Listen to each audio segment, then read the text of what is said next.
తెలంగాణ ప్రజలకు నమస్కారం. తెలంగాణ రాష్ట్రంలో ప్రజాపాలన రేవంత్ రెడ్డి గారి నాయకత్వంలో బ్రహ్మాండంగా 2 సంవత్సరాలు పూర్తి చేసుకొని 3వ సంవత్సరంలోకి అడుగుపెట్టి ముందుకు సాగుతున్న సమయంలో గతంలో 10 సంవత్సరాలు పరిపాలించిన బీఆర్ఎస్ ప్రభుత్వం వాళ్ళ నాయకులు రేవంత్ రెడ్డి గారి పైన అవాకులు చెవాకులు మాట్లాడుతుండు. దాంట్లో మొన్న ఉమ్మడి మహబూబ్నగర్ జిల్లా నాగర్ కర్నూలు నియోజకవర్గంలో మాజీ ఎమ్మెల్యేగా పనిచేసిన మర్రి జనార్దన్ రెడ్డి మర్రికి ఆయనకి ఎర్రిలేసి వాడు పిచ్చోడై మాట్లాడుతుండు. ఆయన మాటలు ఒకసారి ఇందాం. మీరు అంటారు కదా, మీ లాంగ్వేజ్లో నేను మాట్లాడితే, మీ మగ పుట్టుకనే మీరు పుడితే మీరు గ్రామీణ ప్రాంతాలకు వచ్చి మహిళలతో మీటింగ్ పెట్టి మీకు 2,500 రూపాయలు వస్తుందా చేతులు లేపమని అడగండి. ఒక రైతు వేదికల్లో మీ ఎమ్మెల్యేలు వచ్చి మీటింగ్ పెట్టి మీకు సంపూర్ణంగా రుణమాఫీ జరిగిందా అని చేతులు లేపి అడగమనండి. ఇది మర్రి జనార్దన్ రెడ్డికి నిజంగానే పిచ్చిలేసింది, మెంటల్గా.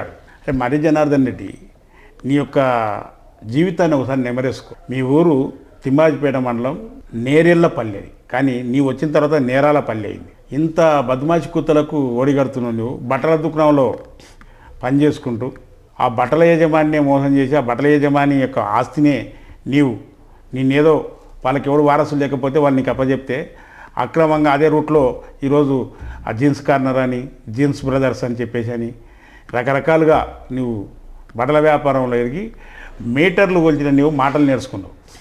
బట్టకు మాట నేర్చుకొని బడగాల్చి మీద వేసే కార్యక్రమానికి శ్రీకారం చుట్టినావు. అరే లత్కోరోడా, నీకు ఏమైనా బుద్ధి జ్ఞానం ఉందా?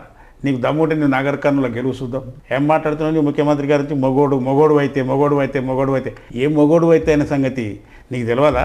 ఏం మాట్లాడుతున్నావు? ఇంత అమర్యాదగా మీరు మాట్లాడుతున్న మాటలు మహిళలు వింటున్నారు అనే విషయాన్ని మీరు గమనించండి. ఏం మాట్లాడుతుండు రేవంత్ రెడ్డి గారు? నువ్వు తోలు తీస్తానని చెప్పేసి అని మీ నాయకుడు కేసీఆర్ కంటే మేకతోలు తీసుకోవాలని చెప్పేసి అని సమాధానం చెప్పిండు. ఈరోజు మీరు అభివృద్ధిని చూసి తట్టుకోలేక ఈ రకంగా మాట్లాడుతుండ్రు.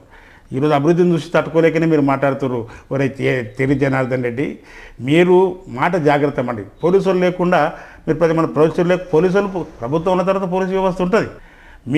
మీరు తయారు చేసిన కొంతమంది దుర్మార్గులు లఫంగాలు వచ్చి లేని పనులు లొల్లు పెడతారని చెప్పేసి అని పోలీసులు ఉంటారు. అంతేగాని నిజంగానే నీవే మాట్లాడుతున్నావు. పెండ్లీలకు, పేరంటాలకు, శ్రీమంతాలకు, దానికి మా పుట్టినరోజులకు పోతురని అక్కడ ప్రజలు వస్తారు కదా, మళ్ళీ అక్కడ నిలదీయటేలా సపరేట్ మీటింగ్ పెట్టి నిర్ణయిస్తారా?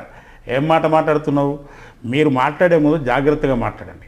ప్రభుత్వం గురించి నిజంగానే మాట్లాడాలనుకుంటే విమర్శనాత్మక అయినా సరే మాట్లాడగానే వ్యక్తిగతంగా దూషణలు చేస్తూ ముఖ్యమంత్రి గారిని అవలీలగా తీసేసినట్టు మాట్లాడితే మాత్రం ఈపులు సున్నమైతే బిడ్డ గుర్తుపెట్టుకో. మేము పాలమూరు బిడ్డలమే, పాలమూరు ప్రజలమే. మేము పాలమూరు ప్రజలను ఎంత మోసం చేసినా మీ కేసీఆర్ తెలుసు. నీటి దొంగ కేసీఆర్ ఈ నీళ్ళని మొత్తం జగన్కి ఎత్తిచ్చుండు. మీరు నోరెత్తలేరు, మీరు మాట్లాడలేరు.